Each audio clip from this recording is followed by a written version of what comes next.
Di pedalaman Florida, ada sebuah tempat di mana waktu seolah berhenti, di mana lapisan-lapisan sejarah terasa begitu tebal hingga kau bisa merasakannya di kulitmu. Di sini, di atas sungai Cipolla yang mengalir tenang, suara derit baja tua dari jembatan Bellamy seringkali kalah oleh bisikan lain. Bisikan tentang sebuah tragedi, tentang cinta yang terbakar menjadi abu, menyisakan jejak duka yang tak lekang oleh zaman. Ini bukan sekadar cerita hantu yang diceritakan di sekitar api unggun untuk menakut-nakuti. Ini adalah gema dari kesedihan abadi Elizabeth Jane Krum Bellamy, sang pengantin yang tak pernah sampai ke pelaminan. Kisahnya adalah sebuah simfoni pilu tentang cinta, kehilangan dan sebuah misteri yang terus menghantui jembatan Bellamy hingga hari ini. Kisah nyata hantu Bellamy, Florida, kembali ramai dibahas dan memunculkan rasa penasaran banyak orang, terutama setelah berbagai kesaksian terus bermunculan selama lebih dari 1 abad. Kisah ini memadukan cinta, tragedi, dan fenomena yang tidak bisa dijelaskan oleh logika. Berpusat pada Elizabeth Jane Krum Bellamy, seorang wanita muda dari keluarga terpandang yang tewas secara tragis tepat pada hari pernikahannya. Cinta yang begitu besar yang ia miliki untuk tunangannya, Dr. Samuel Bellamy, diyakini menjadi alasan mengapa jiwanya tidak bisa beristirahat dengan tenang. Rohnya dipercaya masih sering terlihat di Jembatan Mariana, atau yang lebih dikenal sebagai Jembatan Bellamy, yang berdiri tak jauh dari lokasi makamnya. Ia terperangkap dalam pengulangan momen paling mengerikan dalam hidupnya, sebuah tragedi yang menolak untuk dilupakan.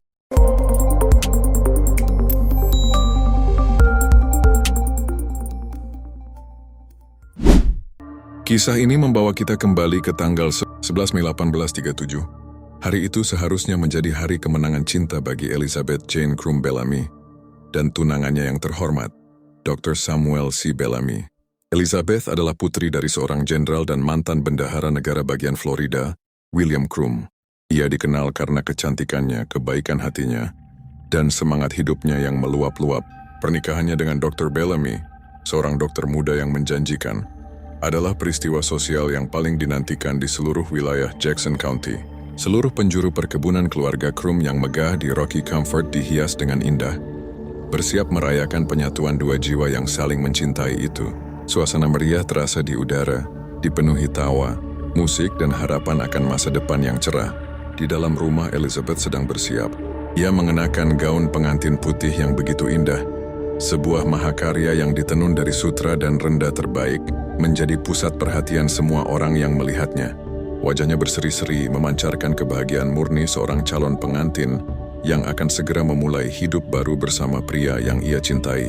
Lilin-lilin dinyalakan di seluruh ruangan, menciptakan suasana yang hangat dan romantis, menambah kilau pada hari yang sudah sempurna. Namun di tengah kebahagiaan itu, takdir telah menyiapkan skenario yang jauh lebih kelam. Sebuah detail kecil, sebuah kelalaian sesaat, akan mengubah perayaan ini menjadi sebuah neraka di bumi. Saat senja mulai turun dan para tamu mulai berkumpul, tragedi itu terjadi. Dalam kegembiraan dan hiruk-pikuk persiapan terakhir, ujung gaun pengantin Elizabeth yang panjang dan mengembang secara tidak sengaja menyentuh api dari salah satu lilin yang diletakkan di dekat perapian. Dalam sekejap, kain yang mudah terbakar itu tersulut. Api kecil dengan cepat membesar, menjalar dengan kecepatan yang mengerikan melahap gaun indahnya. "Api, tolong, gaunnya terbakar!" Terdengar teriakan panik seorang tamu dari kejauhan. Memecah suasana gembira menjadi kekacauan total. Kepanikan melanda. Para tamu berusaha memadamkan api dengan apapun yang mereka bisa temukan, tetapi api sudah terlalu besar. Elizabeth, dalam balutan api yang membakar tubuhnya, merasakan sakit yang tak terbayangkan. Dikuasai oleh insting primitif untuk menyelamatkan diri, ia berlari keluar rumah. Satu-satunya harapan yang terlintas di benaknya adalah air dingin sungai Cipolla yang mengalir tidak jauh dari perkebunan. Dengan sisa-sisa kekuatannya, ia berlari membabi buta menuju sungai. Sebuah lari putus asa yang menyisakan jejak hangus di rerumputan. Namun takdir sekali lagi begitu kejam. Sebelum ia sempat mencapai air yang bisa memadamkan penderitaannya, tubuhnya menyerah. Ia tersandung dan akhirnya jatuh tak bernyawa di tepi rawa yang lembab. Hanya beberapa meter dari keselamatan yang ia dambakan. Hari yang seharusnya menjadi awal dari kebahagiaan abadinya, justru menjadi akhir dari hidupnya yang singkat. Kematian Elizabeth yang tragis meninggalkan luka yang sangat dalam. Tidak hanya bagi keluarganya, tetapi juga bagi Dr. Bellamy, pria yang hatinya hancur berkeping-keping. Ia kehilangan cinta dalam hidupnya dengan cara yang paling mengerikan. Elizabeth dimakamkan di sebuah pemakaman pribadi keluarga. Tidak jauh dari tempat ia menghembuskan napas terakhirnya, di dekat tepi sungai Cipolla. Di atas makamnya, Dr. Bellamy mendirikan sebuah nisan yang indah sebagai penghormatan terakhirnya. Namun kisah Elizabeth tidak berakhir di sana. Justru kematiannya menjadi awal dari sebuah legenda yang akan bertahan melintasi zaman. Bertahun-tahun kemudian, pada akhir abad ke-19, sebuah jembatan baja dibangun melintasi sungai Cipolla, sangat dekat dengan makam Elizabeth. Jembatan ini, yang kemudian dikenal sebagai Jembatan Bellamy, seolah menjadi panggung abadi bagi arwahnya yang gelisah. Tak lama setelah jembatan itu berdiri, kesaksian-kesaksian aneh pun mulai bermunculan. Cerita-cerita itu diwariskan dari generasi ke generasi, dari mulut ke mulut, membentuk sebuah mitos yang mengakar kuat dalam budaya lokal. Para pelancong, kusir, dan penduduk setempat mulai melaporkan penampakan sosok wanita misterius di atas jembatan.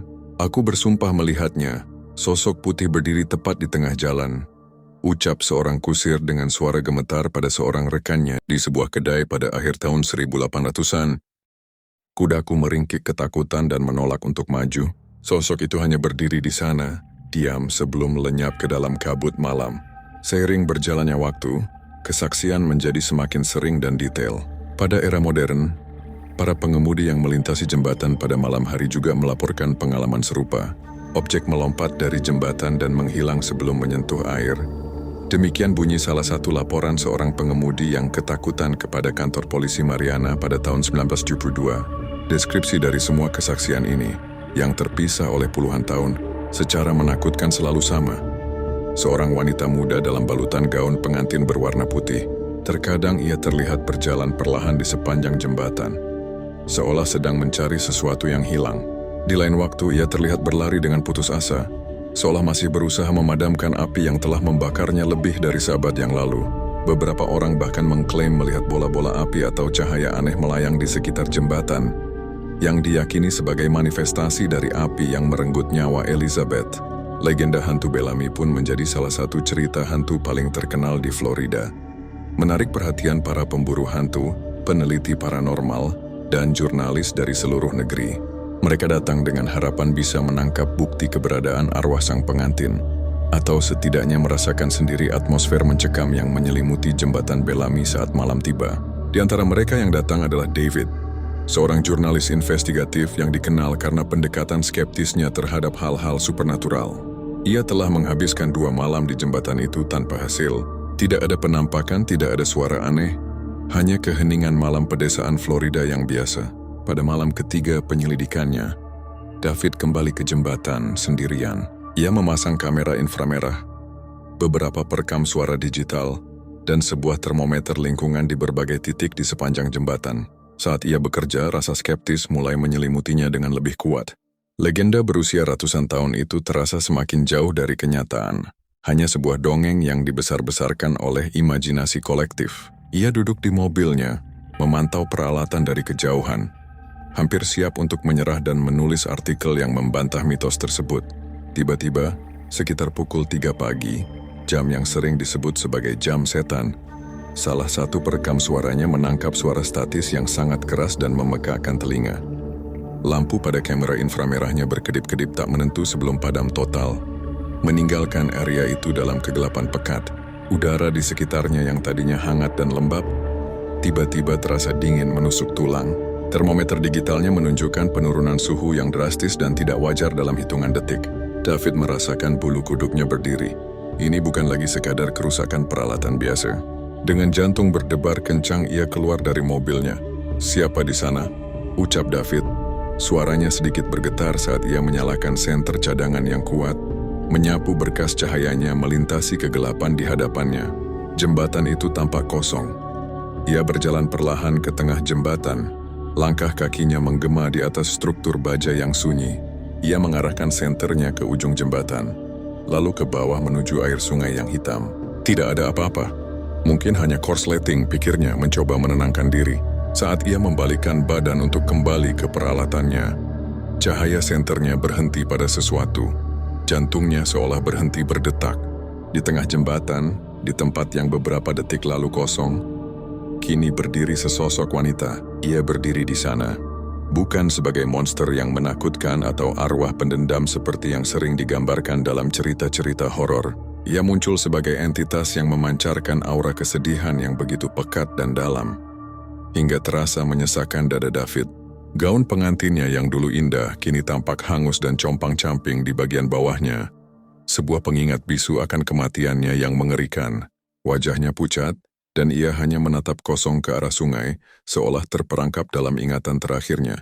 Tiba-tiba, dari segala arah di sekitar David, terdengar bisikan samar, nyaris tak tertangkap oleh telinga manusia namun cukup jelas untuk dikenali oleh perekam suaranya yang paling sensitif. Panas, air. Bisikan itu terdengar seperti gema dari penderitaan yang tak berujung. Sebuah permohonan yang terus diulang selama hampir 2 abad. Sosok itu kemudian perlahan berbalik. Ia menatap lurus ke arah David. Matanya yang kosong dipenuhi oleh duka yang tak terlukiskan. Tidak ada kemarahan, tidak ada ancaman, hanya kesedihan yang abadi. Kemudian tanpa suara, seolah didorong oleh kekuatan tak terlihat dari masa lalu, ia mulai berlari. Ia berlari dengan keputusasaan yang sama seperti yang ia lakukan pada malam nahas itu menuju pagar jembatan. Sebelum David bisa bereaksi atau bahkan berteriak, sosok itu melompat dari pagar jembatan dan lenyap ditelan kegelapan malam tanpa meninggalkan jejak suara sedikit pun. Bahkan tidak ada suara percikan air dari sungai di bawah. David terpaku di tempatnya, senternya jatuh dari genggamannya yang gemetar. Rasa takutnya yang semula begitu besar telah luruh, berganti menjadi rasa iba yang mendalam dan tak tertahankan. Ia baru saja menjadi saksi bisu dari pengulangan sebuah tragedi. David tidak pernah merilis rekaman audio atau temuannya malam itu kepada publik. Pengalaman yang ia alami terasa terlalu pribadi, terlalu menyedihkan untuk dieksploitasi menjadi sekadar berita sensasional. Ia tidak bertemu monster atau hantu yang jahat. Ia bertemu dengan jiwa yang tersesat, seorang wanita muda yang cintanya begitu kuat, hingga jiwanya terperangkap dalam pengulangan momen paling menyakitkan dalam hidupnya. Ia menyadari bahwa membagikan bukti itu hanya akan mengubah tragedi Elizabeth menjadi tontonan, sesuatu yang bertentangan dengan rasa hormat dan empati yang kini ia rasakan. Artikel yang ia tulis akhirnya berfokus pada sejarah dan kekuatan cinta dalam legenda itu, bukan pada aspek horornya. Jadi apakah arwah Elizabeth Jane Krum Bellamy benar-benar ada di sana, selamanya menghantui jembatan Bellamy? Ataukah fenomena yang dilaporkan selama ini hanyalah gema psikis dari emosi yang begitu kuat, cinta, harapan, dan penderitaan yang tercetak secara permanen di lokasi tersebut? Mungkin itu adalah manifestasi dari kesedihan kolektif sebuah komunitas atas hilangnya seorang gadis yang begitu dicintai. Misteri itu tetap tergantung di udara Florida yang lembab, sama misteriusnya dengan kabut yang sering menyelimuti sungai Cipolla saat fajar. Apapun jawabannya, kisah Elizabeth Bellamy telah menjadi lebih dari sekadar cerita hantu. Ia telah menjadi pengingat yang menghantui dan abadi, bahwa cinta dan kesedihan adalah dua kekuatan alam yang paling dahsyat, kekuatan yang mungkin tidak bisa dipadamkan, bahkan oleh api atau oleh kematian sekalipun. Arwahnya, nyata atau tidak, akan selamanya menjadi simbol cinta yang tak sampai dan tragedi yang tak terlupakan, berbisik kepada siapapun yang mau mendengarkan di keheningan malam jembatan Bellamy. Terkadang kisah paling menakutkan bukanlah tentang monster, iblis atau entitas jahat dari dunia lain. Kisah yang benar-benar meresap ke dalam tulang kita adalah kisah tentang rasa sakit manusia yang tak kunjung usai, tentang cinta yang hilang, dan tentang duka yang begitu mendalam hingga melampaui batas kehidupan itu sendiri. Kisah Elizabeth Bellamy adalah salah satunya. Kalau kamu tersentuh dengan kisah tragis Elizabeth Bellamy dan misteri abadi yang menyelimutinya, bantu channel ini untuk terus berkembang dengan menekan tombol like dan bagikan video ini ke teman-temanmu yang juga menyukai cerita mendalam seperti ini. Jangan lupa untuk subscribe dan nyalakan lonceng notifikasinya, karena masih banyak kisah lain dari dunia tak terlihat, dari sudut-sudut tergelap sejarah, yang akan kita ungkap bersama di episode berikutnya. Sampai jumpa.